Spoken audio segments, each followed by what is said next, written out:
जय जिनेंद्र मित्रों। अभी एक महाभारत का संस्मरण पढ़ने में आया। महाभारत युद्ध के दौरान भीष्म पितामह रणभूमि में सरसैया पर लेटे हुए थे। उनके शरीर के अंदर पूरे बाण घुसे हुए थे और जैसे भी उस शरीर को थोड़ा सा भी हिलाते उन बाणों से उस शरीर से रक्त का संसार होता। ऐसी दशा में उनसे मिलने के लिए सभी आ रहे थे और उनके दर्शनार्थ श्री कृष्ण भी पधारे। भीष्म पितामह ने कृष्ण को देखकर कहा, आइए जगन्नाथ, आप तो सर्वव्यापी है, आप बताइए कि मैंने ऐसे कौन से पाप किए जिसका इतना मुझे दंड मिल रहा है। तब श्री कृष्ण ने कहा, पितामह, आप स्वयं शक्ति हैं जिससे आप अपने पूर्व जन्मों को देख सकते हैं और पूर्व जन्मों को आप स्वयं देख के। भीष्म पितामह ने कहा, हे देव की नंदन, मैं अकेला यहाँ पड़ा पड़ा कर भी क्या रहा हूँ। मैं मेरे पूर्व जन्मों को ही देख रहा हूँ। मैंने मेरे पूर्व के 100 जन्म देख लिए हैं पर अभी तक मुझे उसमें ऐसा कोई मेरा क्रिया, मेरा कर्म नज़र नहीं आया, ऐसा कोई पाप नज़र नहीं आया जिसके कारण से मेरा पूरा ये शरीर बिंदा जाए या मुझे इतनी पीड़ा भुगतनी पड़े। कृष्ण का पितामह आप और पीछे जाइए और पीछे वाले भवों को देखिए। तब पितामह ने आगे पिछला एक और भव देखा, 101 भव देखा। उस भव के दौरान वो एक नगर के राजा थे और नगर के राजा कहीं भ्रमण करने के लिए जा रहे थे। सैनिक आगे चल रहे थे, जंगल के अंदर से गुजर रहे थे।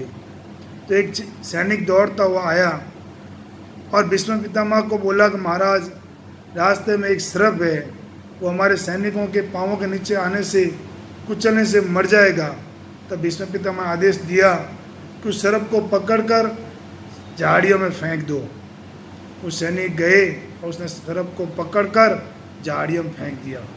बंधुओं, वो सर्प जाके कंटीली झाड़ियों में अटक गया और कंटीली झाड़ियों में अटकने के कारण वो सर्प थोड़ा बहुत हिलता डुलता, उस झाड़ी के कांटे उसके शरीर के अंदर चुभते, उसके शरीर के अंदर घुस जाते और धीरे धीरे वो सर्प को बहुत पीड़ा होने लगी, बहुत वेदना होने लगी और बहुत वेदना भुगतने के पश्चात 5 दिनों के पश्चात उस सर्प ने अपने प्राणों को त्याग दिए।